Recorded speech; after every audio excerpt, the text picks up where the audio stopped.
Selamat malam semuanya. Hari ini saya ingin cerita saja terkait situasi atau apa yang sedang saya alami dalam beberapa bulan terakhir, dan saya coba meyakini bahwa ini nggak ada hubungannya dengan politik dan kekuasaan.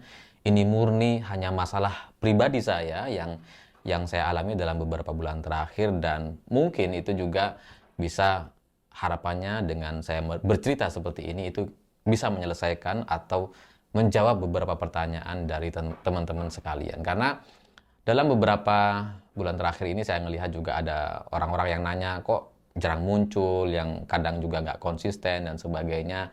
Ada juga yang nanya, Mas Alif kayaknya kurusan dan sebagainya gitu.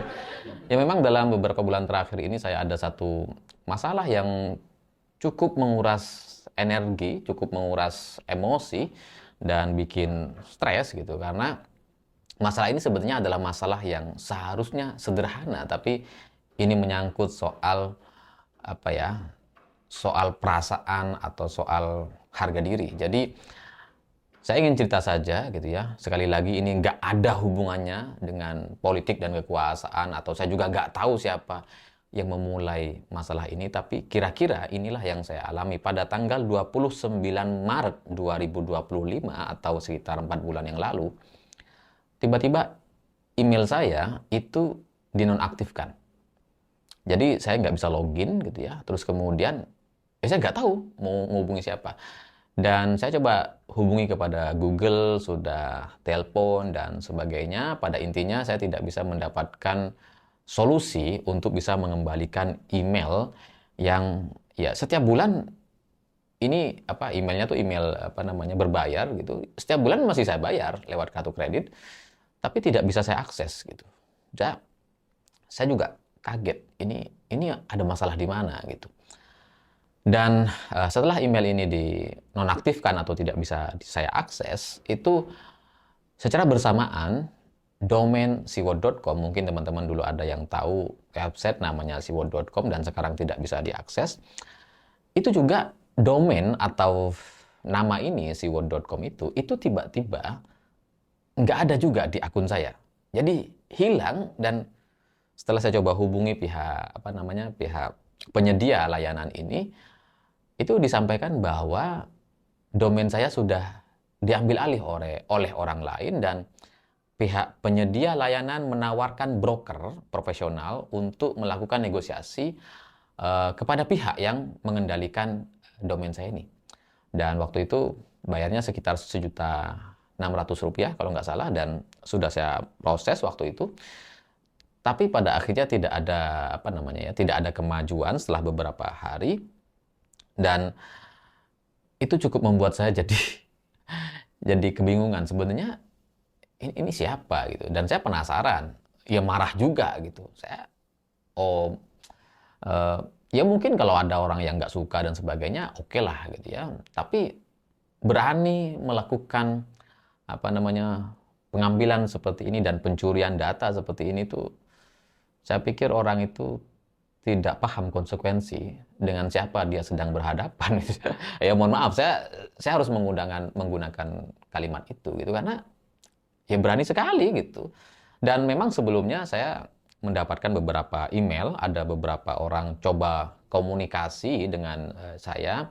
Ada yang mencoba untuk membeli website, membeli channel YouTube ini. Ada juga yang nawar.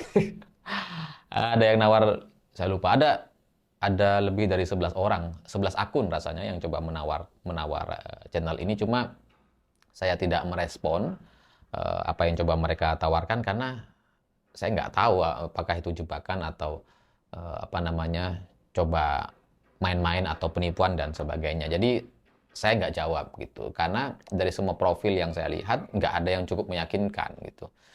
Ya karena kalau misalkan saya tiba-tiba datang untuk negosiasi atau untuk berkomunikasi misalkan, ya belum tentu juga dibayar gitu kan. Belum tentu juga itu adalah sebuah pertemuan yang baik gitu. Bisa jadi jebakan, ancaman dan sebagainya. Jadi saya tidak merespon itu, sampai kemudian ya muncullah pengambil alihan domain siwot.com dan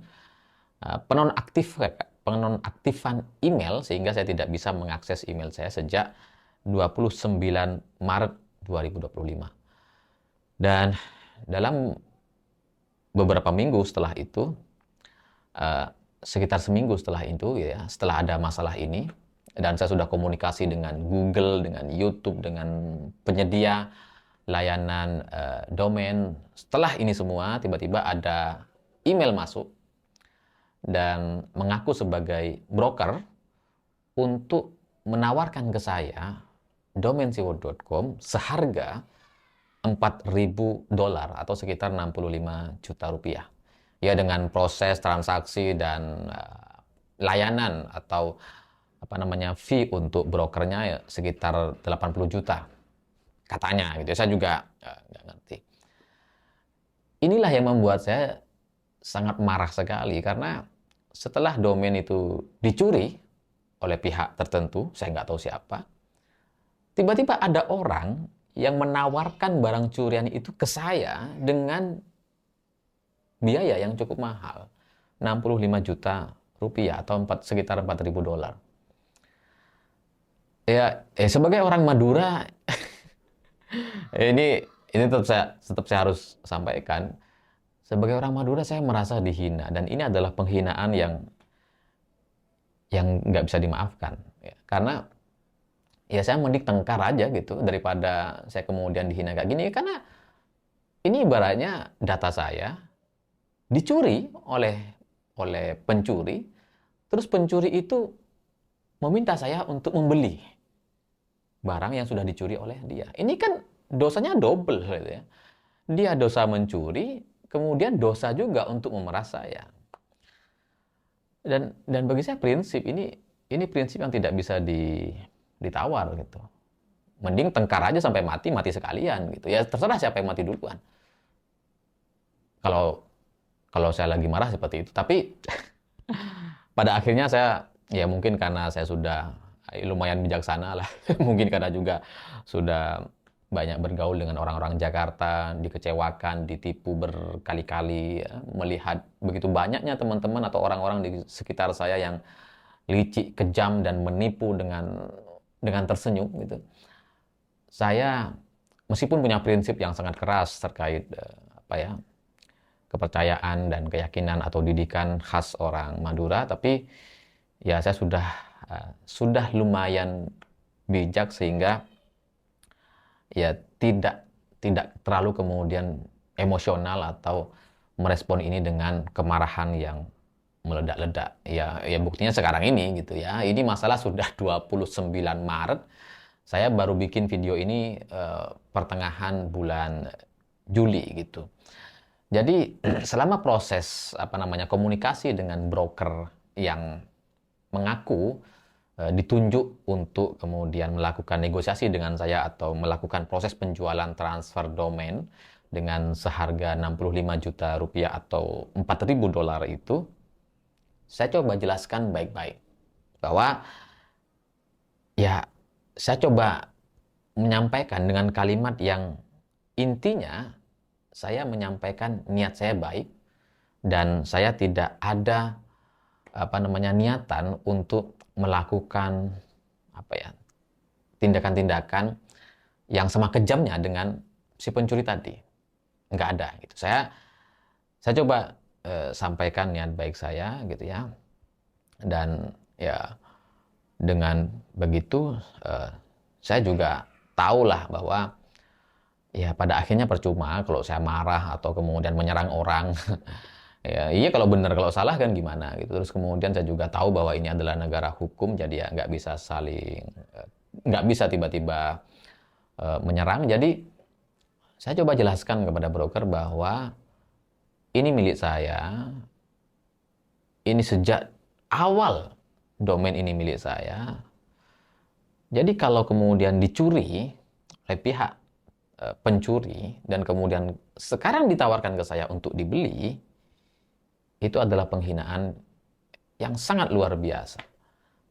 Tapi saya masih membuka ruang diskusi dan permohonan maaf gitu. Artian saya nggak mau gegabah untuk melakukan operasi-operasi atau meminta bantuan kepada teman-teman yang punya kemampuan untuk melakukan ini ya, karena ya mohon maaf sekali lagi saya juga harus sampaikan bahwa ya kan tadi saya bilang ya kayaknya mereka berurusan dengan orang yang salah. Si pencuri ini berhadapan dengan orang yang salah atau main-main dengan orang yang bisa saja melakukan lebih buruk dari apa yang bisa mereka bayangkan.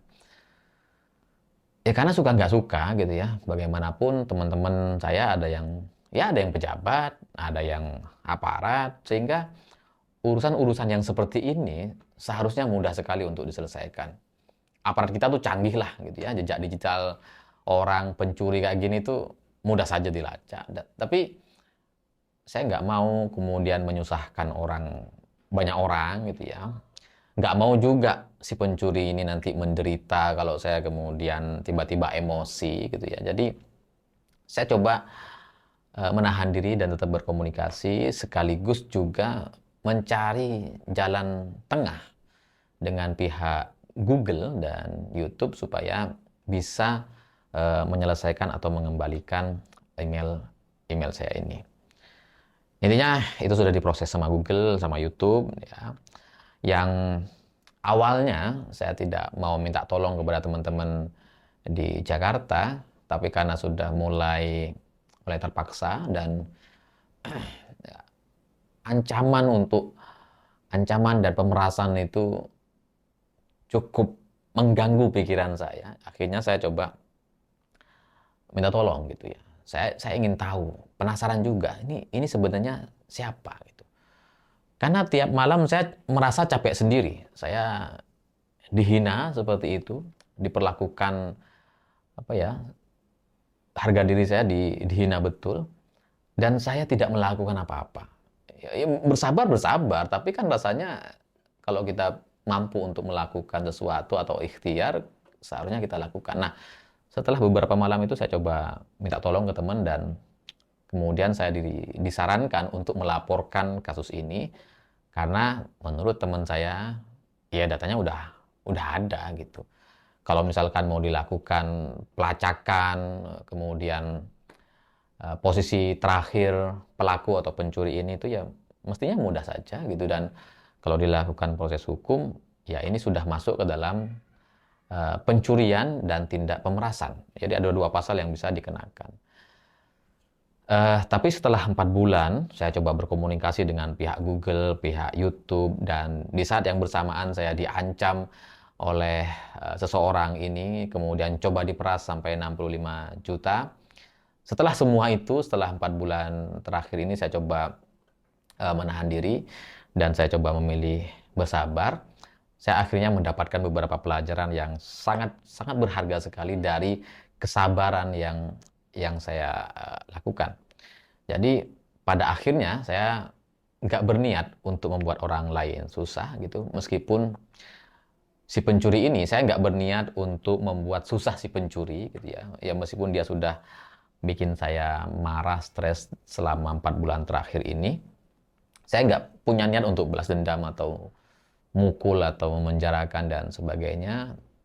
Tapi saya tetap mengedepankan sebuah dialog, sebuah niat baik, dan hanya butuh satu penjelasan kenapa si pencuri ini melakukan.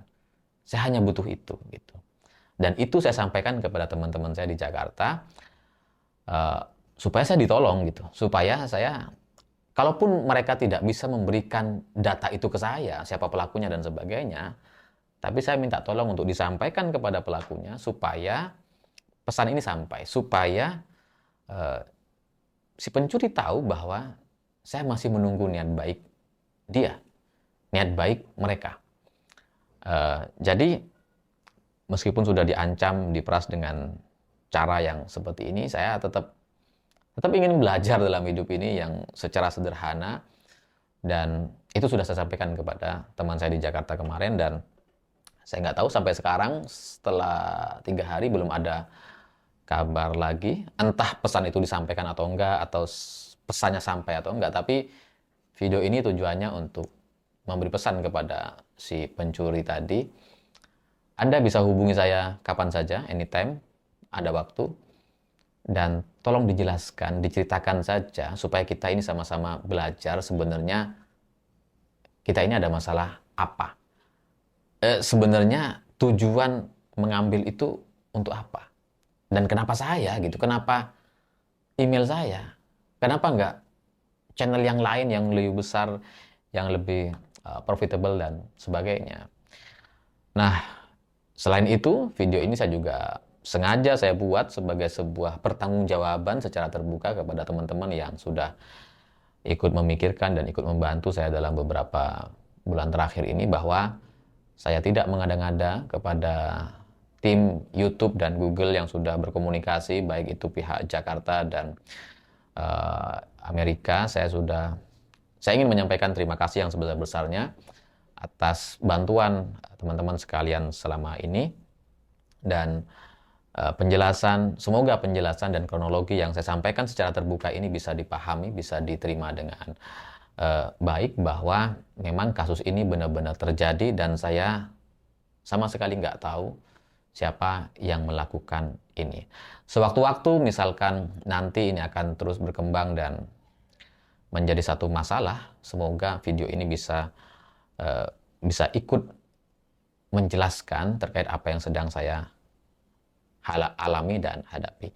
Dan data-datanya beberapa sudah saya cantumkan, memang tidak semuanya, tapi semoga itu cukup untuk sebagai sebuah rasa terima kasih kepada semua pihak yang membantu. Saya pikir itu. Terima kasih sudah menonton. Begitulah kura-kura.